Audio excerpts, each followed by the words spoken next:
आइए आज आप सब सुनेंगे मार्गशीर्ष मास कृष्ण पक्ष संकष्टी गणेश चतुर्थी व्रत की कथा। तो बोलिए प्रेम से भगवान गणेश की जय। एक समय की बात है, माता पार्वती जी ने भगवान गणेश जी से पूछा कि अगहन कृष्ण यानी कि मार्गशीर्ष कृष्ण चतुर्थी जो कि संकटा कहलाती है, उस दिन किस गणेश की पूजा किस रीति से करनी चाहिए।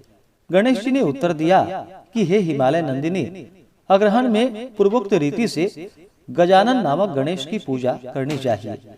पूजन के बाद अर्घ्य देना चाहिए। दिन भर व्रत रह करके पूजन के बाद ब्राह्मणों को भोजन कराकर जौ, तिल, चावल, चीनी और घृत का शाकला बनाकर हवन करावे तो वह अपने शत्रु को भी वशीभूत कर सकता है। इस संबंध में एक प्राचीन इतिहास सुनाते हैं। प्राचीन काल में त्रेता युग में दशरथ नामक एक प्रतापी राजा हुए। वे राजा आखेट प्रिय थे। एक बार अनजाने में ही उन्होंने श्रवण कुमार नामक एक ब्राह्मण का आखेट यानी कि शिकार में वध कर दिया। उस ब्राह्मण के अंधे माँ बाप ने राजा को श्राप दिया कि जिस प्रकार हम लोग पुत्र शोक में मर रहे हैं, उसी भांति तुम्हारा भी पुत्र शोक में मरण होगा। इससे राजा को बहुत चिंता हुई। उन्होंने पुत्रेष्टि यज्ञ कराया। फलस्वरूप जगदीश्वर भगवान विष्णु जो कि राम के स्वरूप में अवतार लिए, भगवान लक्ष्मी जानकी के रूप में अवतरित हुई। पिता की आज्ञा पाकर भगवान राम सीता और लक्ष्मण के साथ वन में चले गए। वहां उन्होंने वन में खरदूषण आदि राक्षसों का वध किया। इससे क्रोधित होकर लोगों को रुला देने वाला रावण ने सीता जी का अपहरण कर लिया। सीता जी के वियोग में भगवान रामचंद्र ने पंचवटी का त्याग कर दिया और ऋषिमुख पर्वत पर पहुंचकर सुग्रीव के साथ मैत्री की। तत्पश्चात सीता जी की खोज में हनुमान आदि वानर तत्पर हुए। ढूंढते ढूंढते वानरों ने गिद्धराज संपाति को देखा। इन वानरों को देखकर संपाति ने पूछा कि तुम लोग कौन हो, इस वन में कैसे आए हो, तुम्हें किसने भेजा है, यहाँ पर तुम्हारा आना किस कारण हुआ। संपाति की बात को सुनकर वानरों ने उत्तर दिया कि भगवान विष्णु के अवतार दशरथ नंदन राम जी और लक्ष्मण जी सीता जी के साथ दंडक वन में आए।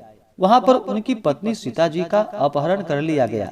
हे मित्र, इस बात को हम लोग नहीं जानते हैं। इतनी बात सुनकर संपाति ने कहा कि तुम सब रामचंद्र के सेवक होने के नाते हमारे मित्र हो। जानकी का जिसने हरण किया है और वह जिस स्थान पर है वह मुझे मालूम है।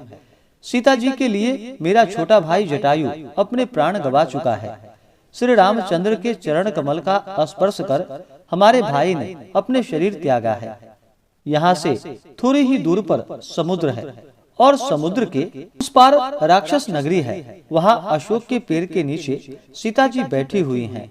आप लोग देखिए, रावण द्वारा अपहरित सीता जी अभी भी मुझे दिखाई पड़ रही हैं।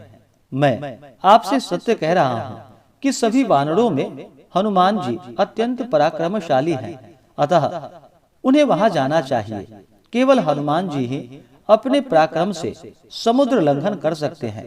अन्य कोई भी इस कार्य में सामर्थ्यवान नहीं है।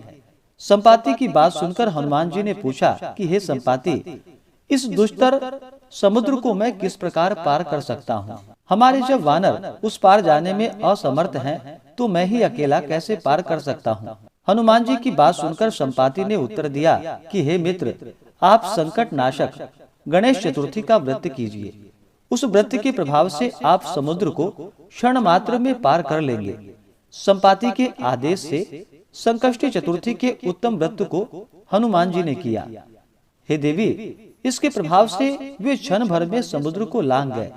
इस लोक में इसके समान सुखदायक दूसरा कोई व्रत नहीं है। इस प्रकार फिर भगवान श्री कृष्ण जी के कहने पर भी युधिष्ठिर ने इस व्रत को किया था और इस व्रत के प्रभाव से वह अपने शत्रुओं पर विजय पाकर संपूर्ण राज्य का अधिकारी बना। इस प्रकार जो भी सच्ची श्रद्धा के साथ, नियम और निष्ठा के साथ मार्गशीर्ष मास की संकष्टी गणेश चतुर्थी का व्रत करते हैं, तो व्रत के प्रभाव से उनके सभी प्रकार के विघ्न और बाधाएं दूर होती है तथा सुख और समृद्धि का आशीर्वाद प्राप्त होता है। तो बोलिए प्रेम से भगवान गणेश की जय। ऐसे ही ज्ञानवर्धक जानकारियाँ प्राप्त करने के लिए चैनल पे अगर आप नए हैं तो चैनल को लाल बटन दबा करके सब्सक्राइब करें, साथ में बेल आइकन घंटी को दबाएं ताकि वीडियो का नोटिफिकेशन आपको समय से मिलता रहे।